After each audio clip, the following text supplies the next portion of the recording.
In the headlines, in the Philippines, leaders of indigenous communities in Mindanao plan to discuss the violent raid conducted by the PNP SAF and CIDG in their communities. This follows their attempt to arrest Pastor Apollo Sikiboloy in Tamayo, Davao City and Kitbog, Sarangani Province. An IP leader in Mindanao questioned President Bongbong Marcos' sincerity regarding indigenous rights and the country's respect for the law. Another political twist awaits in the countries as former President Rodrigo Duterte, Davao City Mayor Baste Duterte, and 1st District Representative Paolo Duterte will run for senator in the upcoming midterm polls. Vice President Sara Duterte confirmed this on Tuesday and mentioned that Mayor Baste will also run for president in the 2028 elections. And WikiLeaks founder Julian Assange was released from the British prison following his 12 years battle against extradition to the United States, which ended in a plea deal. I'm Deivid Lira. Newsline World starts now.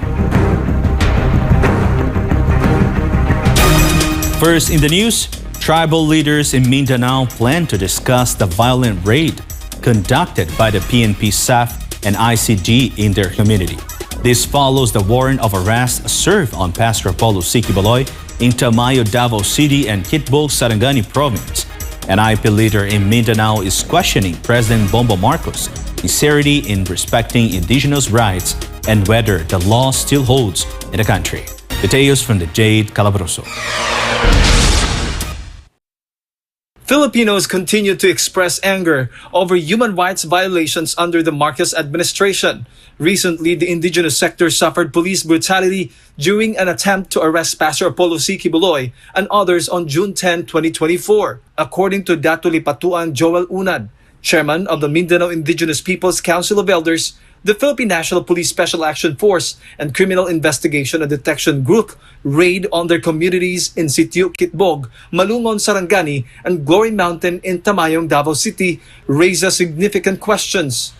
Malaking tanong, kung yung ginagawa ng ating kapulisan o sa ating gobyerno sa treatment doon sa mga tribo dahil sa paghahanap kay Pastor Kibuloy, na yun ang attitude nila, ang tanong nila, ano yan? Nasa batas ba yung ganong approach nila? May mandate ba yun na ganon talaga ang gawin ng mga kapulisan natin? Na kahit yung mga tribo na walang alam-alam? The police lacked a search warrant and some of the affected areas were outside the religious compound of the Kingdom of Jesus Christ. A member of the Blaan tribe died from fear after witnessing police violence and being forcibly evicted from their homes. KOJC missionaries, members of the Bagobo Klata tribe in Glory Mountain, were dragged, kicked, and handcuffed during the raid. Indigenous community leaders are deeply concerned about these actions, which felt akin to terrorist attacks. Parang hindi na matanggap na sinasabi na, sabi na ang may approach lang na gano'n, ang teroristang NPA. Bakit ngayon yun ang maramdaman ng tribo? Dato' Unad posed a direct question to President Bongbong Marcos Jr. about the government's treatment of Pastor Apollo Kibuloy and their sector. Direct question kay PBBM. Ito ba talaga ang attitude ni PBBM to approach sa tribo na andyon sa teritoryo na peaceful na teritoryo? So yun bang kalatkarin ang mga tao, takot-takutin ang mga tao? Isa bang batas yan?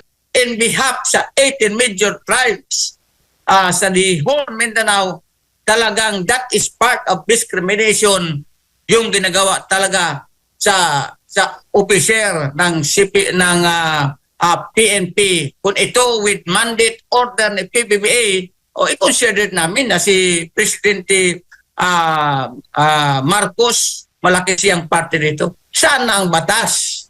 Dato' Unad emphasized Pastor Apollo's importance to the indigenous peoples, granting him a sacred name. Sa lahat, alam man ninyo, si Pastor Kibuloy, minamahal natin, adopted name yung tatawag Dato' Pamulingan, pinaka-sensitive yan at saka pinakasagrado. Pastor Apollo is honored and recognized by the Obu Manuvo tribe as Dato' Pamulingan and by the Blaan tribe as Dato' Tudlabun, meaning access to heaven as a sign of respect and acceptance into their community. Meanwhile, Datu Unad mentioned the IP leaders across Mindanao are planning to meet and discuss about the Marcos administration's violations of their rights, especially those who were victims of June 10th incident. They will also discuss the next steps to hold authorities accountable for their actions.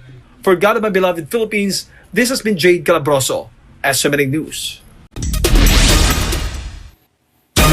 Senator Robin Hood Padilla will continue to push for an investigation into the PNP operations at the religious compounds of the Kingdom of Jesus Christ in Davao City. MJ Madahar reports. Para sa akin naman pati ba naman mga bata, mga nadamay na, pati Senator Robin Padilla sighed deeply as he recalled the fate of the members and workers of the Kingdom of Jesus Christ when the PNP, CIDG, and Special Action Forces raided the religious compounds in Davao City and Sarangani Province. The violent raids conducted by the Philippine National Police Criminal Investigation Group and Special Action Forces took place in June 10, 2024, a date etched in the memories of KOJC members. To this day, many who witnessed the PNP operation still experience severe trauma and anxiety, especially children who are now afraid to be left at home, worried that the police might raid again. Senator Padilla warned that such violent operations not only harm those directly affected, but also damage the international image of the Philippines. sinabi ko na hindi magiging maganda para sa mata ng mga Pilipino at ng mga dayuhan na makita na meron tayong ganitong klaseng enforcement sa loob ng simbahan. As a Muslim public servant, Senator Padilla expresses deep pain over the desecration of places of worship because, similar to Islamic culture, places of prayer are sacred and should be respected. Medyo yun, para sa akin masakit sa mata yun. Hindi yun dapat nangyayari. Lalo na at nakita natin na mga naka-combat. Senator Padilla is eager to bring the investigation of the PNP operations at the KOJC religious compounds in Davao City to the Senate. He tasked Senator Ronald De La Rosa's Committee in Public Order and Dangerous Drugs to probe the matter in aid of legislation. Pag-usapan lang. Wala naman akong gustong awayin . Ako lang gusto ko pag-usapan natin. Ba't nangyari to? KOJC lawyers have questioned whether the PNP would conduct such violent operations at other churches, such as Catholic and Muslim places of worship. Sana sa usapin na to, ihiwalay natin ang simbahan. Respetuhin natin yung simbahan. Kung ang problema natin, kung kumbaga, ang issue ng gobyerno ay si Pastor Apollo. Si Pastor Apollo, Tibuloy ang issue natin. Hindi yung buong kingdom. Yun ako na nabigla. These challenging times for the nation, Senator Padilla urged the administration to focus on addressing bigger issues. He called on the public to support the government instead of actions that could divide Filipinos. Parang hindi ito yung panahon. Meron tayong pinagdadaanan sa external problem natin. Dapat sa internal wala tayong ganito. Wala tayong ganito, mga kababayan. Dapat sa mga kababayan natin, dapat okay tayo. Doon tayo maging unang okay sa kababayan natin. For Ganubal of Philippines, MJ Mondihar, SMNI News. Former President Rodrigo Duterte, Davao City Mayor Baste Duterte, and 1st District Representative Paolo Duterte will run for senator in the upcoming midterm polls. This was confirmed by Vice President Sara Duterte on Tuesday. She also mentioned that Mayor Baste will run for president in 2028 elections. Jason Rubrico will give us more details. Vice President Sara Duterte granted an interview to the media at the OVP Pride reception held at a hotel in Cagayan de Oro City. Here, she revealed the Duterte family's plans for the upcoming 2025 and 2028 elections and that 3 Dutertes will run for senator in the midterm elections. Lahat sila raring na tumakbo . Si PRD, senator, yung kuya ko, Si Paulo Duterte, yung congressman ngayon, senator. Si Sebastian Duterte. Tatlo ang Duterte next year. Okay na yan. Her mother, Elizabeth Zimmerman, said that Mayor Baste will run for president in 2028. But what are Vice President Duterte's plans? Ingon sa ako ang mama mo, balik daw ko sa Davao, mayor. When asked if she would run for Davao City Mayor in 2025 or 2028, this was her response. Pag-uusapan namin, There is no discussion about her resigning as the Vice President of the country at the moment. But how is Vice President Duterte's relationship with President Bongbong Marcos after she resigned as the Secretary of the Department of Education and left the President's cabinet? I would think, sa tingin ko, ay magkaibigan pa rin kami. Si Pangulong Bongbong Marcos. Vice President Duterte has no idea who will replace her as DepEd Secretary, but she welcomes whoever will be appointed to the position.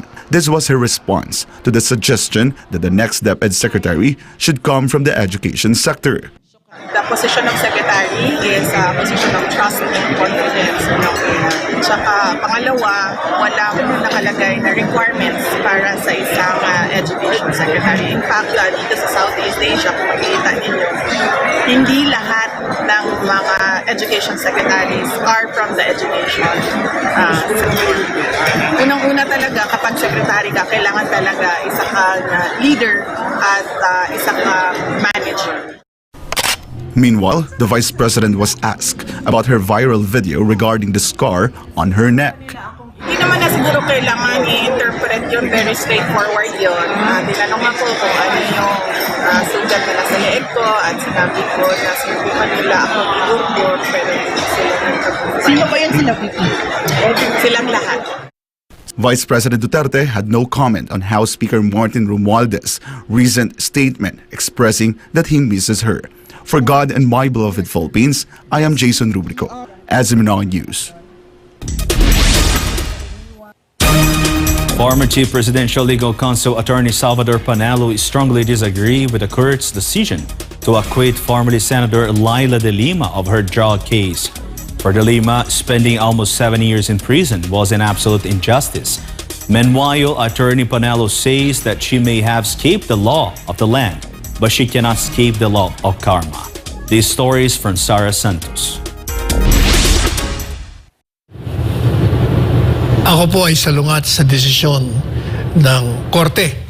Former Chief Presidential Legal Counsel Attorney Salvador Panelo is against the acquittal of former Senator Leila de Lima of her third and final drug case. The decision of the Muntinlupa Regional Trial Court on Monday, June 24, 2024, granted the camp of de Lima's demur to evidence request. A demur to evidence is a petition which requests the court to dismiss a case for insufficient evidence. The court may say that there is insufficient evidence in the said case against the former senator, but for Attorney Panelo, what matters is the fact that there is evidence against the accused de Lima. Meanwhile, Panelo stressed that the appreciation of the court on the weight of the recantation of the witnesses favorable to the accused is contrary to the jurisprudence and Supreme Court's ruling on the unreliability and inadmissibility of recantation. It is not unknown to the public that de Lima has attacked the character of former President Rodrigo Duterte several times, but not once did Duterte sue her. Meanwhile, Panelo highlighted the processes de Lima went through as an accused.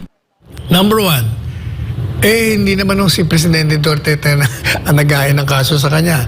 Number two, siya po ay napasa ilalim ng tinatawag na preliminary investigation. So, sabi ng mga panel of prosecutors, merong probable cause. Madalit sabi, dalawa pong processes ang dinaanan ng akusado.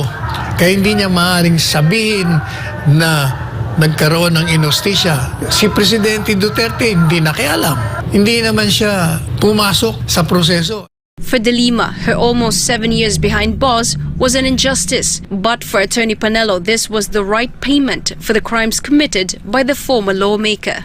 Kasi si akusado, ang dating senadora, ang sabi niya, malaki daw na inhustisya ang nangyari sa kanya.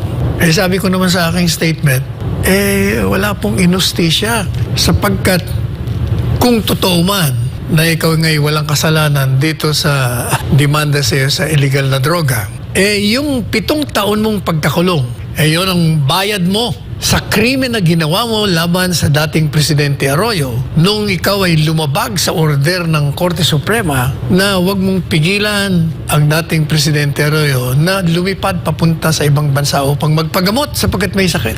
Hininto niya, inaresto niya hanggang sa makulong at naabsuelto. Siya, iyan po ang naging kasalanan niya na hindi siya naidemanda dyan. Kaya sabi ko, yung 7 taon na yun ay ang bayad mo. Yun po ang tinatawag na batas ng karma. The law of karma has finally caught up with her.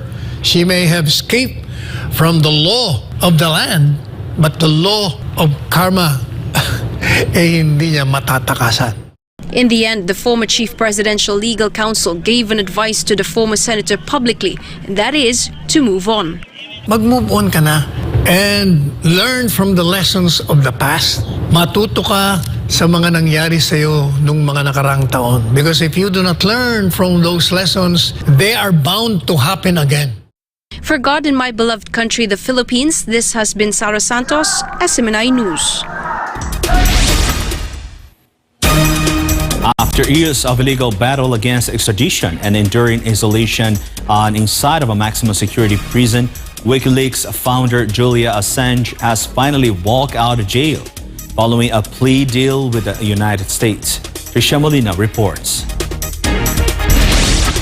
Julian Assange has walked out of prison as a free man for the first time since he was granted political asylum by Ecuador on the grounds of political persecution in 2012 before being dragged from the embassy by the UK police 7 years later. He stayed at the Belmarsh Maximum Security Prison in London for the past 5 years. The embattled WikiLeaks founder left the United Kingdom on Monday after striking a plea deal with the United States last week. After a short layover in Bangkok Airport, Assange is now on his way to the U.S. territory of the Northern Mariana Islands. Assange was originally facing more than 18 charges related to the release of classified documents that portrayed alleged war crimes in Iraq and Afghanistan that showed civilians being killed. The said charges could have landed him up to 175 years in prison if convicted. Reporting, this has been Trisha Molina, SMNI News.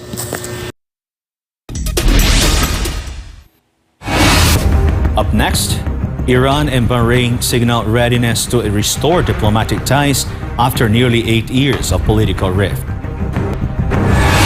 And an international relations scholar asserts that inconsistent and conflicting statements from Philippine government officials regarding recent tensions at the Ayungin Shoal are blamed on a lack of clear strategy and foreign policy guidance from the country's commander-in-chief.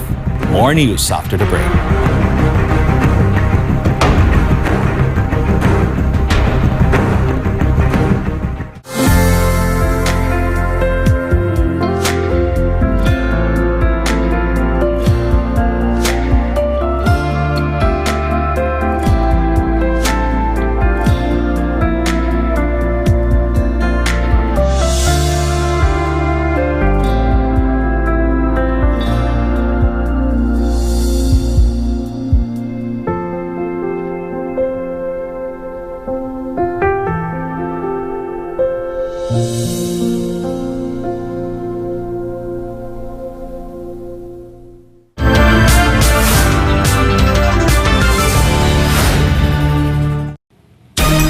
The inconsistent and conflicting statements from the government officials regarding the recent tensions at the Ayungin Shoal are attributed to the lack of a clear plan and foreign policy from the Commander-in-Chief of the Philippines, as stated by an international relations scholar.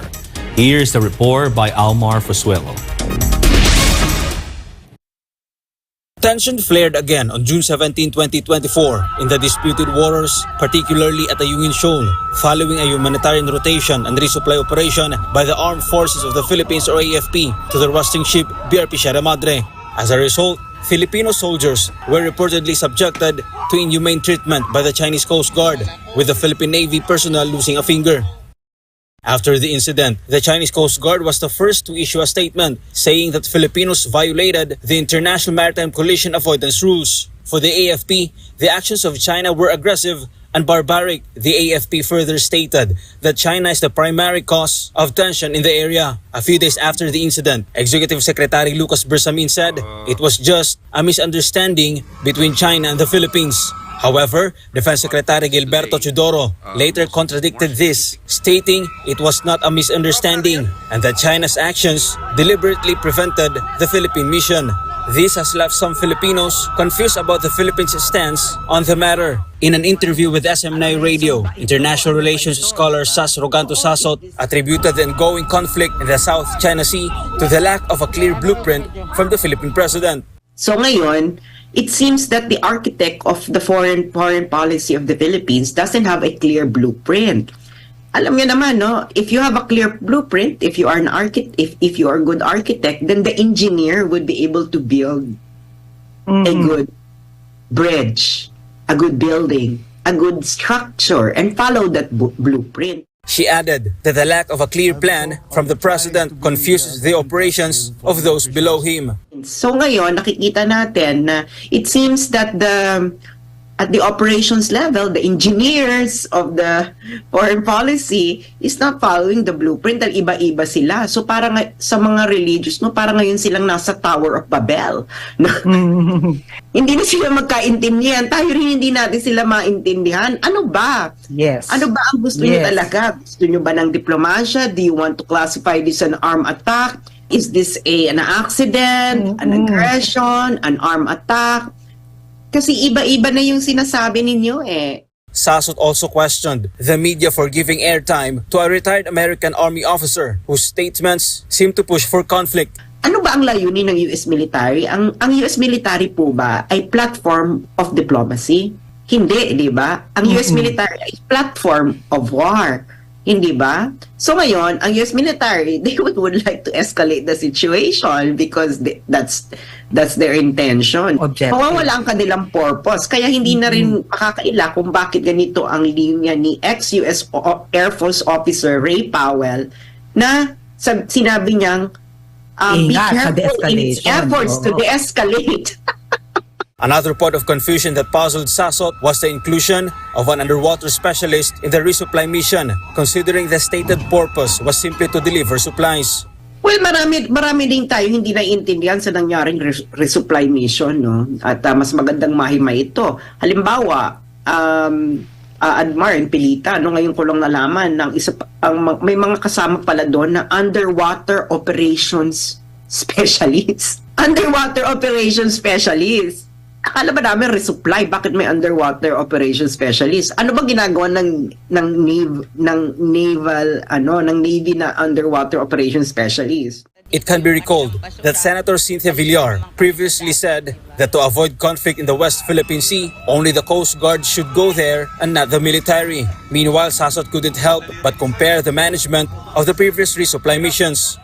So, nung panahon ni Admiral Carlos na tinanggal nila, successful ang mga resupply mission. Tama. Walang naputol na daliri. Mangyari, hindi ba galit kayo dun sa new model agreement na precisely na ito yon na mag-inform naman kayo kung ano, tapos Coast Guard lang yung nandoon. Wala kayong mag-TV.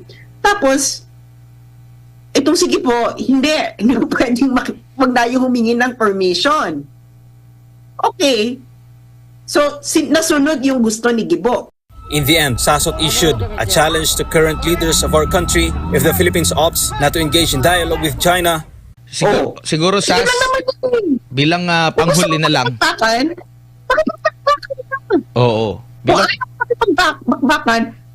Then yung dapat yung mga salita man, hindi yung pakikipagbakbakan. Labo naman ito eh. Ang labo. For God and the beloved Philippines, Almar Forsuelo, SMNI News. Members of Hamas, including its highly ranking officials, are expected to visit Iraq in the coming days or weeks amid pressure from Qatar and the United States to secure a deal for a ceasefire in Gaza. Gratiru Omori with the details. Iraq will take the responsibility of protecting Hamas leaders, officers, and personnel as long as they are staying in the capital city of Baghdad for ceasefire talks. Hamas leaders will temporarily leave Qatar for Iraq to discuss the crucial truce in Gaza. Plans for a proposed meeting concerning the Gaza ceasefire were discussed by Hamas political leader Ismail Haniyeh, together with the representatives from Iran and Iraq last month. Iraq has welcomed the idea of Hamas maintaining a high-profile presence in the country. Talks on securing a deal between Israel and Hamas to agree on a ceasefire have been met with obstacles. Negotiations led to a deadlock in recent months as both sides made their respective demands. Death toll in war-torn Gaza has exceeded 37,000 since fighting started in October, according to the Hamas-run health ministry. Reporting from Dubai, I am Gratero Omorio, Global Citizen Correspondent for SMNI News Channel. Iraq and Bahrain showed they're both ready to restore diplomatic ties after nearly 8 years of political rift. Melchizedek Cadiz reports. Assalamu alaikum. Iran is ready to put the past behind and start anew in its relations with Bahrain after an incident in 2016 caused both nations to sever ties. Iran's acting Foreign Minister Ali Khani discussed the matter with Bahrain's Foreign Minister Abdulatif Al-Zayani on the sidelines of the Asian Cooperation Dialogue in Tehran. Both sides agreed to start talks on the requirements for resuming diplomatic relations. Bahrain and Saudi Arabia cut ties with Iran in 2016 following the attacks on the Saudi embassy in Tehran caused by the execution of an opposition Shiite cleric. Bahrain has also accused Iran in the past for initiating unrest in the Gulf nation. Bahrain softened its stance toward Iran after Saudi Arabia restored diplomatic ties with the Islamic Republic in March 2023 with China's help. Bahrain also asked Russia earlier this month to send Iran a message it is ready to settle differences. Reporting from Kuwait, I am Melchizedek Cadiz, your global citizen correspondent for God and for our beloved country, the Philippines. Indonesia refused to pay the $8 million ransom money demanded by a hacking group following a massive cyber attack that compromised the country's nation's security and disrupted hundreds of government services nationwide. Anisa de Guzman tells us more. Hackers infiltrated Indonesia's national data center, disrupting services of more than 200 government agencies at both the national and regional levels. The cyber attack started on the 20th of June. The attack compromised hundreds of government services since last Thursday and caused long delays at the capital's main airport, with long lines formed at immigration gates. The attackers demanded an $8 million ransom in exchange for access to the data held hostage by the hacking group. Authorities at home and abroad joined forces in investigating the attack and to retrieve data held hostage by the hackers. The hacking group used ransomware known as Brain Cipher to make government data inaccessible through encryption.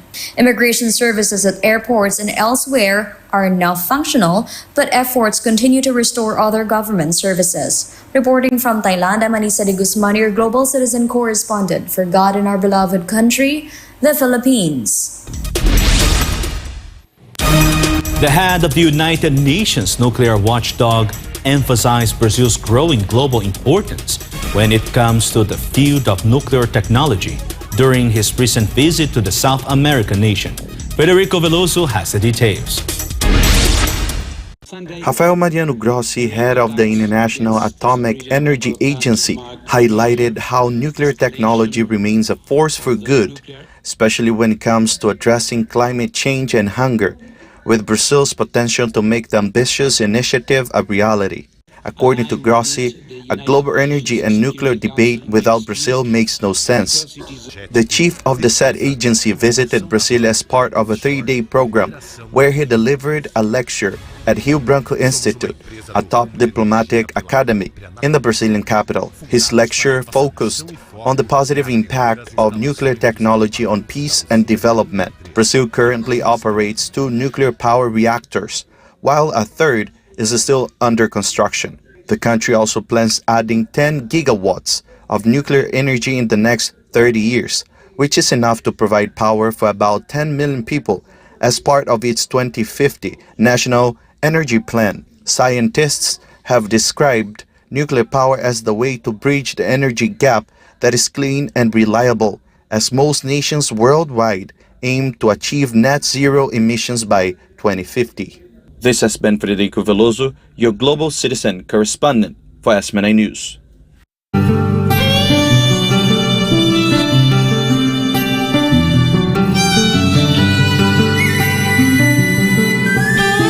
Good work is excellent work.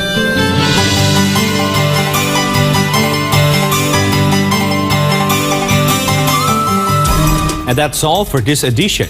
For more updates, you may visit smninewschannel.com or follow us on our official social media accounts of Rumble, YouTube, Facebook, and Twitter. Regarding country, the Philippines, I'm Deivid Lira, and this is Newsline World.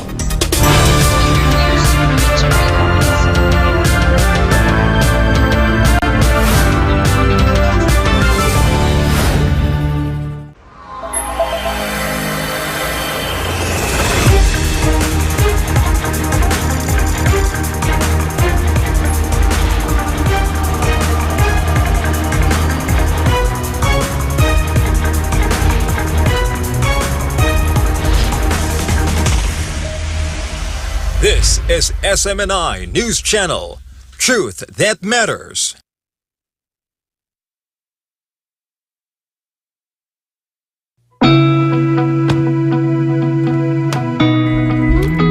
Kung akong tatanungin, kahit saang aspeto, gusto ko garantisado. Metikuloso akong tao, kaya gusto ko lahat maayos at sigurado. Lahat quality, yung hindi ako makukompromiso, pero sulit ang presyo. Ganyan ang clean fuel. Kaya dito, panatag ang loob.